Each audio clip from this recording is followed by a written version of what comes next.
Fakta, 98% dari video deepfake dikatakan digunakan untuk pornografi dan 25% dari wajah wanita yang digunakan dalam video tersebut merupakan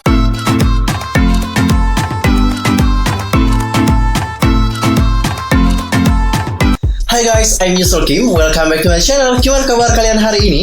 So fine, so good, nothing problem no kan ya? Dan buat kalian semua yang punya problem, keep fighting ya guys, don't give up. Nah, for this time, seperti biasanya aku akan mengabarkan update berita terbaru dari dunia per-K-popan yang pastinya sangat sayang banget untuk kalian lewatkan. Nah, supaya kalian nggak jadi K-popers yang kudet, langsung aja subscribe channel aku, bunyi loncengnya, seperti juga buat like and comment, serta share juga kepada teman-teman K-popers yang lain.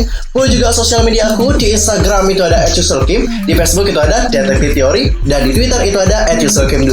Gak usah lidah singgutul. Tanpa basa-basi lagi, langsung aja kita bahas beritanya bersama-sama.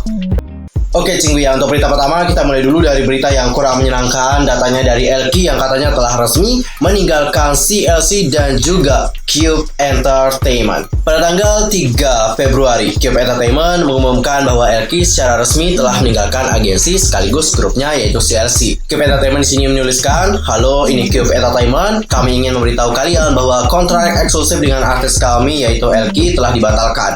Dengan penghentian ini, Elky sekarang mundur dari grup CLC. Kesimpulan ini mengikuti kesepakatan bersama antara kedua belah pihak. Kami mengucapkan terima kasih kepada para penggemar yang telah mengirimkan cinta untuk Elky. Tolong doakan yang terbaik untuk Elky di masa depan. Terima kasih." Oke guys, itu adalah pernyataan dari Cube Entertainment yang menyatakan bahwa Elky sekarang telah resmi meninggalkan CLC dan juga Cube Entertainment. Ya, kita sebagai penggemar of course merasa sedih ya. Tapi balik lagi, ini tuh merupakan keputusan dari Elky. Kalian tahu lah ya kenapa Elky juga meninggalkan CLC dan juga Cube Entertainment. Dikarenakan ya kemarin kita sempat bahas ya tentang permasalahan tersebut, ada konflik seperti itu dengan Cube Entertainment. Sehingga hal ini yang membuatnya ingin memutuskan kontrak dengan agensi tersebut. Padahal kontraknya juga belum berakhir kok. Masih ada kontraknya. Tapi dikarenakan adanya konflik tersebut, Elky di sini pengen memberhentikan kontrak dengan Cube Entertainment. Dan sekarang kita akan masuk ke berita yang kedua, kali ini tentang netizen Korea yang mengkhawatirkan tentang penyebaran konten-konten yang berbau deepfake di media sosial. BTW, I'm so sorry banget tidak ada tulisan di sini karena apa? Karena komputer aku sekarang sedang direparasi atau sedang diperbaiki seperti itu, dan sekarang aku lagi pakai komputer atau laptopnya adikku. Jadi ya di sini ada problem dengan keyboardnya, yaitu ada kalau kita nulis tuh nggak bisa keluar huruf yang beberapa gitu. Jadi aku pas bisa ngupload video ke kalian aja, aku seneng banget. So doain aku semoga laptopku itu bisa segera ini ya, bisa diperbaiki segera mungkin oleh pihak reparasinya sehingga aku dapat membuat konten-konten yang lebih banyak lagi ke depannya. Jadi guys, pada tanggal 2 Februari, seorang divan membagikan foto deepfake dari idol grup wanita populer yang saat ini beredar secara online. Nah, di antara foto yang dibagikan adalah anggota Twice yang melakukan deepfake menjadi anggota Blackpink dan juga Red Velvet. Nah, OP menuliskan tentang kekhawatiran terhadap hasil deepfake yang benar-benar terlihat sangat mirip dan juga menyeramkan. Selain itu, dia juga berharap diberikannya sanksi hukuman agar kedepannya deepfake tidak digunakan untuk hal-hal yang menyeleweng.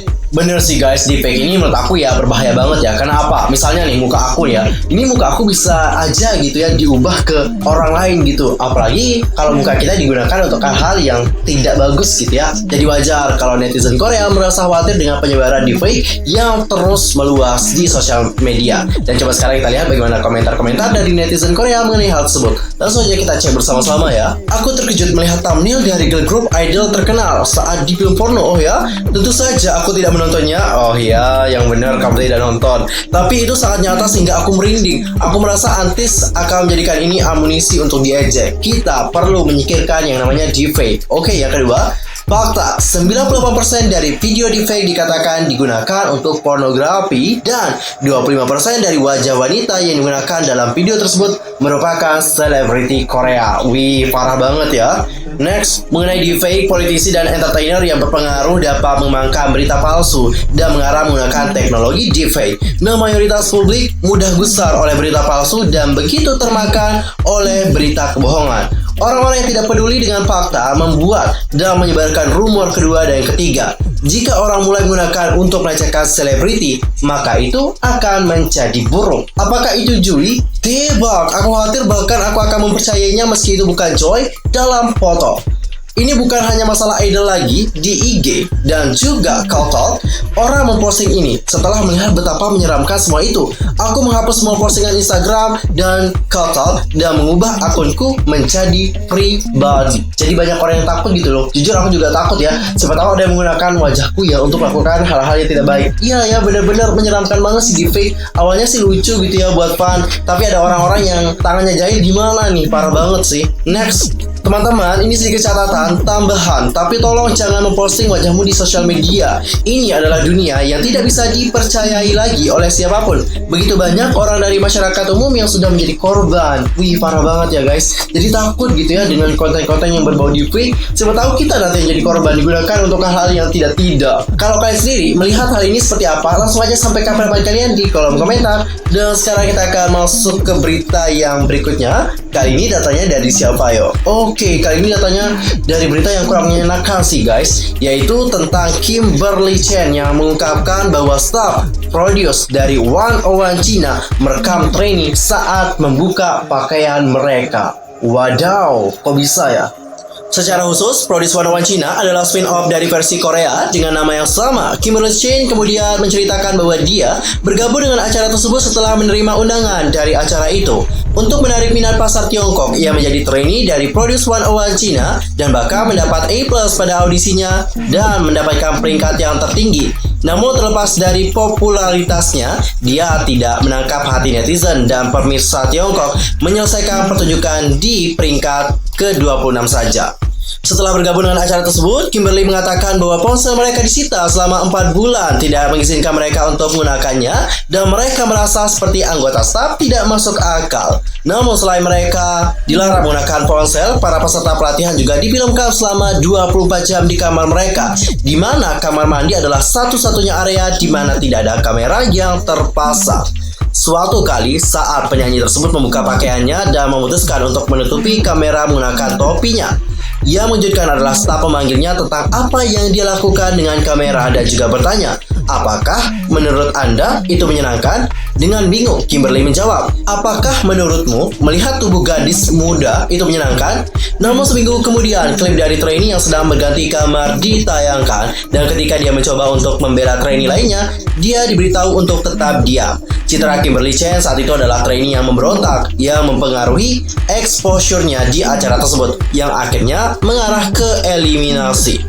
Oke, ini tadi kita udah mendengar bagaimana cerita dari Kimberly yang katanya di saat dia mengganti pakaian dan dia menutupi ya kameranya dengan topi. Anggota staf di sini kayak ya memanggilnya seperti itu dan bertanya apakah menurut Anda hal tersebut lucu ya. Kimberly di sini ya kayak nggak terima gitu ya, dan dia juga butuh privacy gitu untuk berganti pakaian. Masa sih harus direkam seperti itu?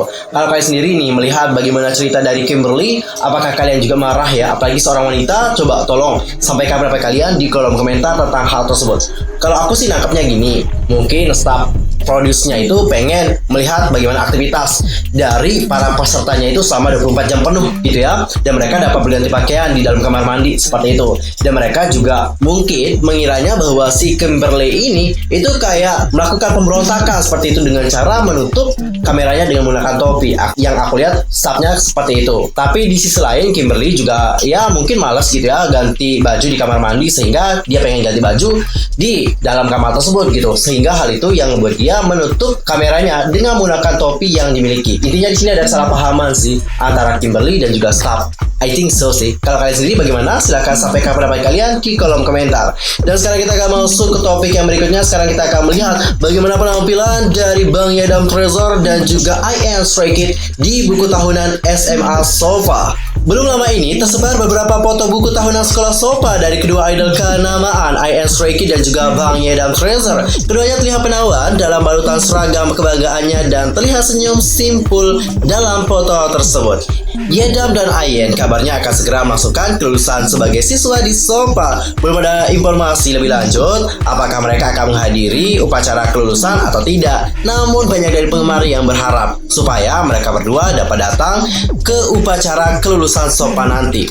Upacara kelulusan SOPA sendiri akan digelar pada tanggal 5 Februari mendatang nih guys. Dan untuk upacara kelulusan tahun ini belum ada konfirmasi apakah akan digelar secara publik atau secara private, mengingat masih dalam masa pandemi. Tidak hanya Yedam dan Ayen, terdapat juga banyak idol K-pop lain yang akan lulus loh pada tahun ini. Dan kalian bisa nantikan update terbaru nanti pada tanggal 5 yang mendatang.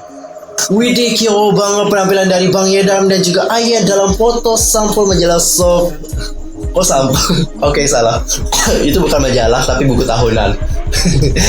Apakah kita perlu ulang lagi? Oke, perlu ulang lagi guys, ulang lagi. Widih, kyo banget ya penampilan dari Bang Yedam Treasure dan juga Ayen Stray Kids di buku tahunan Sopa. Oh, bukan majalah ya guys. Kalau kalian sendiri ini melihat bagaimana penampilan dari Ayen dan juga Bang Yedam ya dalam buku tahunan tersebut, apakah kalian juga berpendapat yang sama seperti aku bahwa mereka ini terlihat sangat kyo banget? Langsung aja komen di kolom komentar. Dan sekarang kita akan masuk ke topik yang terakhir. Kali ini datanya dari Doyoung NCT. Nah guys, ternyata KP Midnight itu telah merilis teaser perdana, dan dari teaser tersebut kita diperlihatkan kiss scene dari Doyoung NCT. Wadaw, udah ada kiss scene-nya. Widih, mantap. The Curious Stalker akhirnya rilis teaser perdana dari season ketiga drama Midnight Cafe. Berformat web drama, dapat episode yang berdurasi 15 menit. Doyoung akan memerankan tokoh anak SMA berumur 18 tahun yang mendapatkan keajaiban untuk melihat masa depan. The Curious Stalker adalah musim ketiga dari seri drama Midnight Cafe, dan drama fantasi ini menceritakan kehidupan di sebuah kafe yang terletak di Busan. Kafe ini dibuka mulai tengah malam hingga dini hari, tetapi kafe ini tidak terlihat di sebuah peta. Dan info terbaru menyebutkan bahwa The Curious Stalker dijadwalkan tayang pada bulan ini.